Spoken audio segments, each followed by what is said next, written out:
guys, this is gonna be an untraditional Meet the Artist questionnaire kind of video with a very, very late video of me trying to do the Meet the Artist drawing challenge.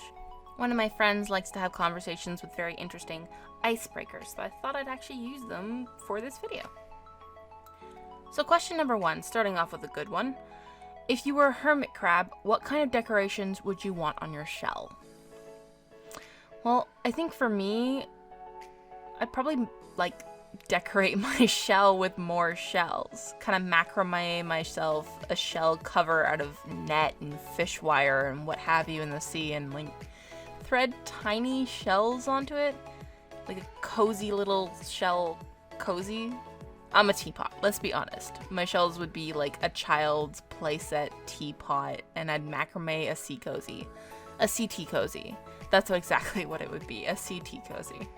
Or possibly knit. It would knit. There we go. It would be a knit sea tea cozy. So the second question is, what's the worst part of having a cold? The lack of ability to think, that brain fuzz. Although it does make for some very interesting dreams/nightmares. The third question, what is your favorite stop motion animation? Nightmare Before Christmas is a classic. I watch it on Halloween night while I'm giving out candy, but also things like Box Troll, stop motion animations, a beautiful and fabulous art technique, and I would love to be designer for the costumes of those tiny little actors. It'd be great. Next question is, what is your favorite kind of cookie? I love lemon and chocolate, especially dark chocolate and nuts. So anything with that in it would be really lovely. I have to say things like Jaffa cakes, which is kind of a cookie where it's like a little cake with the jam in it. I love the jam. I love the orange jam, marmalade. I love making cookies where I just toss in whatever's extra in the kitchen. Cranberries, walnuts, pecans. Just toss it in and see what kind of cookie you get. Some buttery, toasted butter, chocolate dipped. I used to do that for Christmas. I couldn't really afford Christmas presents for people, so I would just make cookies and go around with a big giant box of cookies and hand them out for Christmas. And I'd actually make friends that way because I'd catch people staring at the box across the hall, and they'd be like, "Do you want a cookie?" And they'd be like, "Yes, I do want a cookie." So I'd give them cookies and I'd make a friend. Because, best way to make friend is walk around with cookies. So the next question, so there's 3 sub-questions to this. Is it better to have chocolate chips or chocolate chunks? Both. Or maybe it's more like chocolate chunks, but just take a chocolate bar. Take one of those baking chocolate huge hunking bars and just chop it up. So some of it winds up melting into it as if it was part of the actual batter, and some of it's chunky and some of it's small slivers. That's the best way to do chocolate chunks. Does the shape of a cookie change how tasty they are? I want to say yes. Because the cuter or cooler or more interesting it is, the more excited you're going to be. And that's either going to make everything taste good by just the effect of you thinking it's going to be so good and your anticipation. Or it's going to make it taste bad because it looks so cool, but it tastes like a normal cookie and your expectations might have been too high. What is the best shape for a cookie? Not spiky. I wind up accidentally stabbing myself down the throat whenever I have a spiky cookie. I think round, flower-shaped, cute cookies with the hole in the center that's stuffed with jam. I love me some jam. Who cares? It's a cookie. It's gonna be broken up and I'm gonna eat it. Definitely macarons. Macarons have an amazing shape. They're so cute and stuffable. Those are a great cookie. In a zombie apocalypse situation, what would your weapon of choice be? Oh gosh, something that doesn't let them get too close to me. I'd probably make myself a bunch of leather armor that was really hard to bite through, and I'd probably just have whatever can get rid of them fastest. Probably a bat. Go all Harley Quinn on it with a bunch of hammers and bats and anything to keep them at a distance and blow it as far away. But also have blades on some gauntlet pieces. But in general, I think I'd often be the behind the lines kind of person for a zombie apocalypse, making armor, cooking, fixing clothes, fixing items, things like that. Next question's best grilled cheese recipe. I have to say, I think one of my favorite grilled cheeses that I've ever made is brie and jam grilled cheese sandwich, and that sounds weird, but it's really good. It's like that's salty and sweet at the same time. If you add a little bit of sourdough bread, it's salty and sweet and sour, and it's delicious. There's also another grilled cheese, and it's called a croque monsieur. And I have to say that the version of it that's a croque madame is all the world my type of grilled cheese sandwich. It's gotten fried, sunny side up, topped egg on top, and cheese on top, cheese inside, ham inside. It's just a masterpiece of that with some fresh made bread. Ugh, delicious. So the next question is, what's scarier, cosmic horror or domestic horror? I think a lot of cosmic horrors made me jump a lot because it's the notion that these things could come to your home. But I guess domestic horror is a lot more literally closer to home. I think cosmic horror is scarier, but domestic horror is more emotionally taxing. It is that thing that you dread and you worry about, the thing that actually keeps haunting you after the movie versus making you jump harder in the moment. The next song, a song you listen to while you're feeling kind of like jamming out. Oh god, just like grab anything from the 90s. If you can sing to a song, it's definitely worth jamming out to. Checking my playlists, I think the jamming playlists would definitely be Karaoke Disney, the new Beetlejuice musical stuff, and absolutely Hadestown. I have a personal Hadestown playlist of all my favorite versions of those songs, and I just run the whole thing, lights off, sing along to it. It's such a good story, and you can hear it all in just the music itself. So next question is, if you had 1 million of anything, what would it be? Rice? I would have a bowl of rice right now. Apples and walnuts, or some furikake, or some seaweed.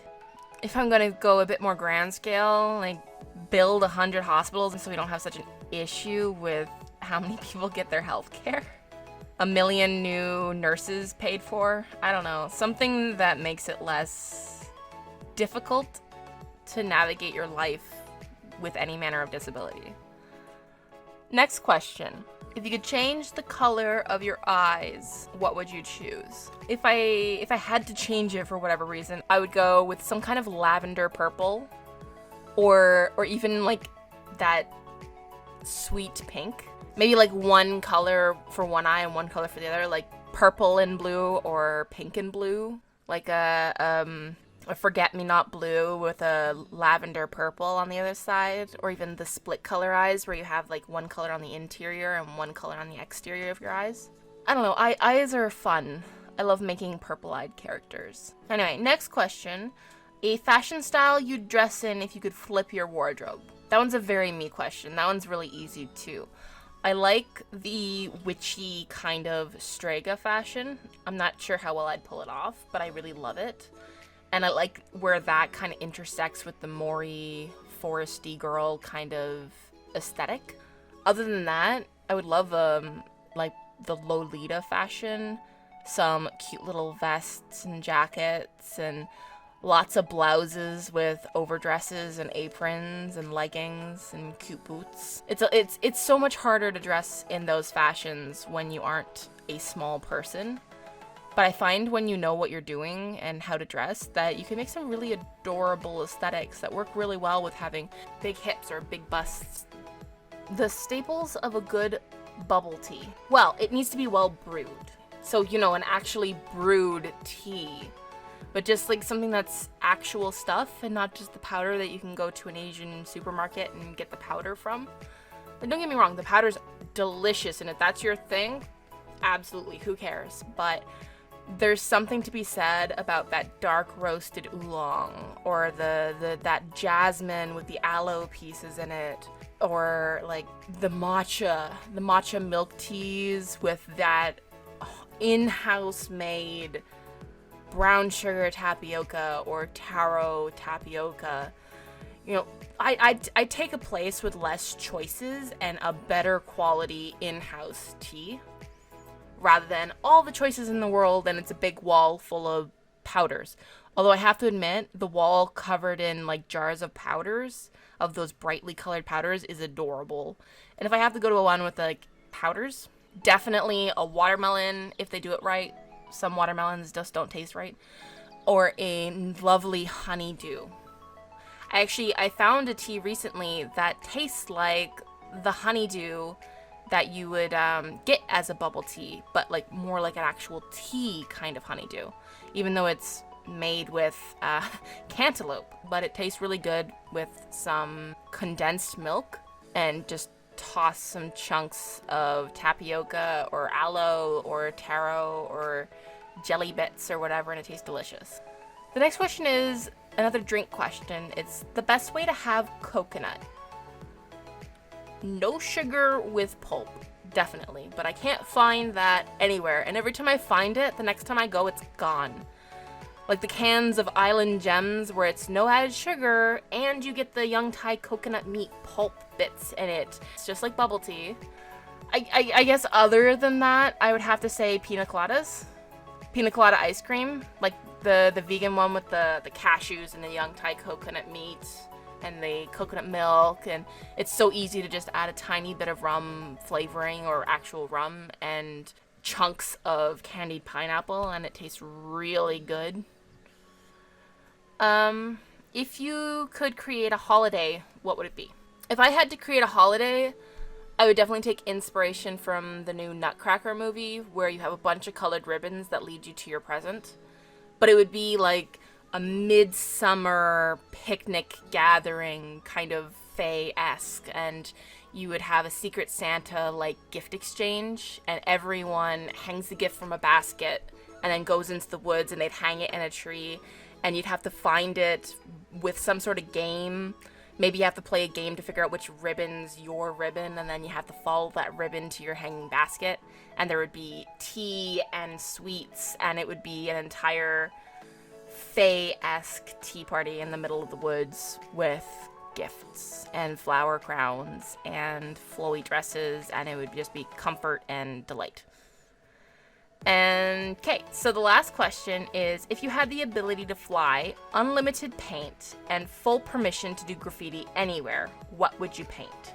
I think I would replace all of the annoying, life-hating kind of ads. Any ad that's like, you should hate your body, you should hate this or that, or this is not good enough. Just paint over that with like adopt a dragon plushie or something.